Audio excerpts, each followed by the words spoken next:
आम्हाला लाज वाटते इथं आता एवढी जनसंख्या बघून, आम्हाला लाज वाटते इथं आता एवढी जनसंख्या बघून। यांचं कसं झालं साहेब, किसी को ये फिक्र नहीं कि इस कबीले का क्या होगा, किसी को ये फिक्र नहीं कि इस कबीले का क्या होगा। अरे सब तो इस बात पे लड़ रहे कि इस कबीले का सरदार कौन होगा।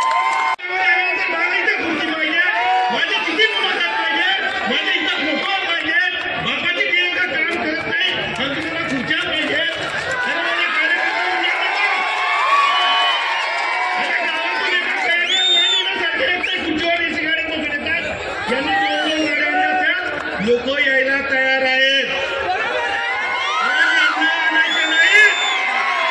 यांना पद द्या, यांची कामं करा, पण ज्यावेळेस त्यांचा काही द्यायची वेळ येईल त्यावेळेस मात्र हे फागूबाई सारखे बिळात घुसून बसतील आणि तुम्ही येतील तेव्हा मी पाहिलं एअरपोर्टवर पण होतो, या ठिकाणी काम करणारा जो कार्यकर्ता होता हा सिंगल राबत होता, खुर्च्या टाकत होता, कुठे झेंडे लावायचे आणि चंकोगिरी करणारे तुमच्यावर एअरपोर्टच्यावर असा घेरा घालून बसले। तो कार्यकर्ता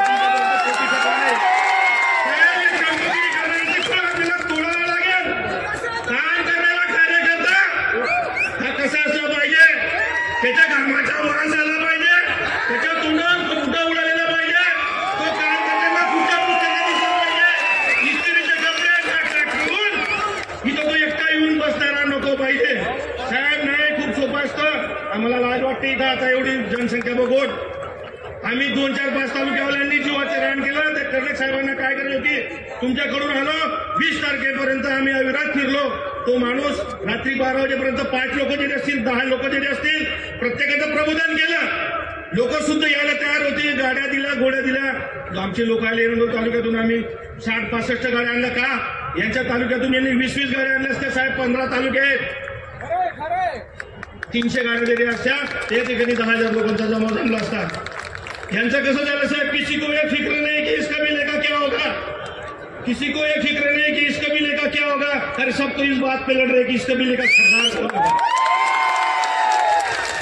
काय बोलण्यासारखं भरपूर आहे। मी पण एक चळवळीतला कार्यकर्ता आहे, मी बामसेटच्या कॅडरमधून तयार झालोय। जे वाटतं जे आहे ते वस्तुस्थिती बोलण्याची दमक, आम्हाला कुठल्या पदाची गरज नाही। कार्यकर्ते म्हणून जन्माला आलो, कार्यकर्ते म्हणून मेलो तरी आम्ही स्वाभिमानाने प्रत्येक गोष्ट बोलू।